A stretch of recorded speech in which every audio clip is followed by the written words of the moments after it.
नमस्कार. आज मी करणारे मस्तपैकी मऊसूत असे तोंडात टाकताच विरघळणारे चमचमीत असे दहीवडे.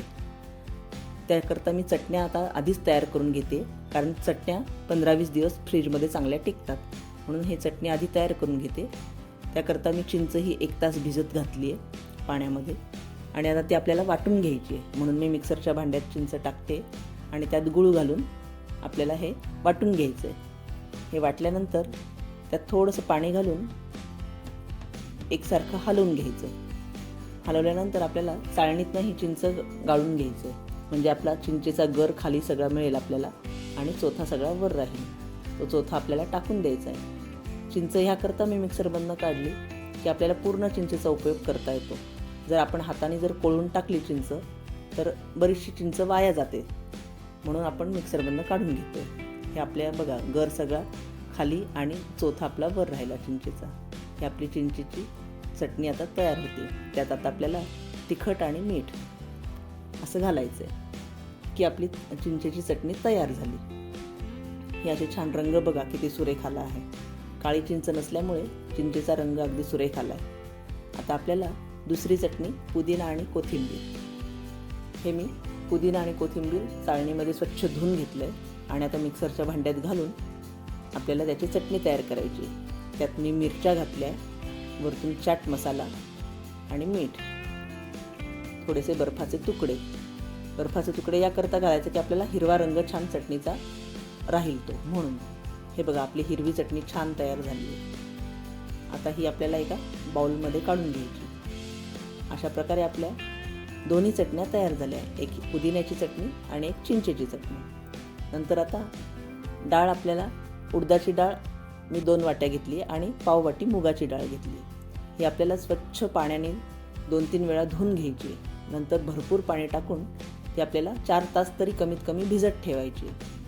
ती भिजल्यानंतर सगळं पाणी काढून टाकायचं आणि मग ही डाळ आपल्याला मिक्सरमधनं वाटून घ्यायची आहे. सगळं पाणी काढून ही डाळ मी आता मिक्सरमधनं वाटून घेते. त्यात आपल्याला पाणी घालून वाटायचं नाही आहे, कोरडीच डाळ आपल्याला अशी वाटायची आहे. भिजलेली डाळ ती वाटून बघा. आता ही छान असं घट्ट अशी माझी डाळ वाटून झाली आणि एकदम बारीक वाटली आहे मी. तर अशी आपली डाळ वाटून झाल्यानंतर मी आता ही पूर्ण सगळी डाळ वाटून घेते आणि ती एका वाटग्यात काढते. ही पूर्ण आपली डाळ वाटून झाली आहे आणि ही वाटग्यात मी सगळी पूर्ण काढून घेतली आहे. त्यात आता आपल्याला मीठ आणि मिरपूड असं घालायचं आहे. आपल्याला ह्यात मसाला बिसाला काही दुसरा घालायचा नाही आहे. हे घालून छान आपलं मस्त 5 मिनटं हे सतत फेटत राहायचं. असं फेटून आपल्याला त्याचं पीठ अगदी हलकं असं तयार होतं बघा. एकदम फुगलं आहे बघा पीठ. सोडा न घालताच पीठ असं फुगलं आहे छान. तर फेटल्यामुळे ते छान झालं आहे, आपलं हलकं पीठ तयार झालं आहे. आपल्याला त्याचं टेस्ट करण्याकरता वाटीत मी थोडंसं पाणी घेतलं आणि त्यात हे पीठ घातलं. तो लगेच वडा तरंगला आहे आपला बघा, खाली बुडाला नाही. तो तरंगला आहे म्हणजे आपलं पीठ एकदम हलकं झालं आहे. आता हे मी कढईमध्ये तेल घालते. तेल चांगलं गरम होऊ द्यायचं आणि आपल्याला त्यात ते वडे सोडायचे. मी पाण्याचा हात घेऊन त्यात असे हे वडे सोडते, म्हणजे आपल्या हाताला पीठ चिकटत नाही. हे बघा अशा प्रकारे हे वडे सोडल्यानंतर ते आपल्याला चांगले तांबूस तळून घ्यायचे. तांबूस तळल्यानंतर आपल्याला ते पाण्यात घालायचे ना, त्याच्यामुळे ते तांबूसच आधी तळून घ्यायचे, कारण पाण्यात घातल्यानंतर त्याचा रंग उतरतो आणि तो पांढरा होतो. म्हणून आता आपल्याला ते वडे तळल्यानंतर हे मी पाणी घेतले, त्यात मीठ घातले.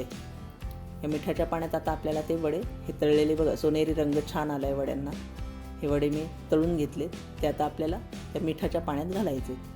हे मिठाच्या पाण्यात 5 मिनटं ठेवायचे आणि भिजू द्यायचे 5 मिनटं. त्यातलं तेलसुद्धा सगळं निघून जातं आणि वडे अगदी मऊसूत छान होतात बघा. हे असे दाबून काढायचे त्यातलं पाणी आणि वडे आपले ताटात सगळे काढून घ्यायचे बघा. आता हे मी तळले होते तांबूस, पण आता झालेत बघा, पांढरट वडे झालेत ना, छान दिसत आहेत. आता हे दही तयार करू आपण. दह्यामध्ये मी मीठ आणि थोडीशी साखर घातली आहे. दही माझं गोडसरच होतं म्हणून मी जास्त साखर वापरली नाही. आंबट असेल तर तुम्हाला थोडी जास्त साखर टाकायला लागेल. दही आपलं तयार झालं आहे. त्यात मी कोथिंबीर घालते. तुम्हाला जर दही घट्ट किंवा पातळ वाटत असेल त्याप्रमाणे तुम्ही ठेवा. पाणीसुद्धा घट्ट असेल तर पाणी थोडंसं घालू शकता दह्यामध्ये. आता हे आपलं दही तयार आहे. आता आपण डिश मस्त सजवूया. हे सगळं मी तयार केलं आहे. वडे आपले डिशमध्ये ठेवले, त्यावर हे दही घालायचं मस्तपैकी दही ह्याच्यावर भरपूर लागतं, असं थोडंसं दही नाही, डिश अशी भरली पाहिजे दह्याने सुद्धा. बघा मी चांगले 3 डाव असं दही घातलं आहे. त्याच्यावर आता आपल्याला थोडीशी आपण हे केली ना पुदिन्याची चटणी ती घालायची. नंतर चिंचेची चटणी घालायची सगळीकडे. छान असा रंग बघा आपला चिंचेच्या चटणीचा किती छान दिसतोय. त्याच्यानंतर तिखट घालायचं, मिरपूड घालायची आणि चाट मसाला घालायचा. असा छान आपला दहीवडा तयार आहे. वरतून मस्त कोथिंबीर घालायची आणि मऊसूत आपला तोंडात टाकताच विरघळणारा दहीवडा असा तयार डिश झाली आपली. किती छान दिसते बघा आणि चव पण अतिशय मस्त लागते. बघा चमच्याने मी काढते तो, लगेच आपला तो तुटतोय दहीवडा. अतिशय मऊ आपला झालेला दहीवडा. एकदा करून बघा. तुम्हाला जर माझा व्हिडिओ आवडला असेल तर लाईक, कमेंट आणि सबस्क्राईब करा आणि शेअर करायला विसरू नका. थँक्यू. माझ्या इतर रेसिपी पाहण्यासाठी स्क्रीनवर दिलेल्या व्हिडिओवर क्लिक करा.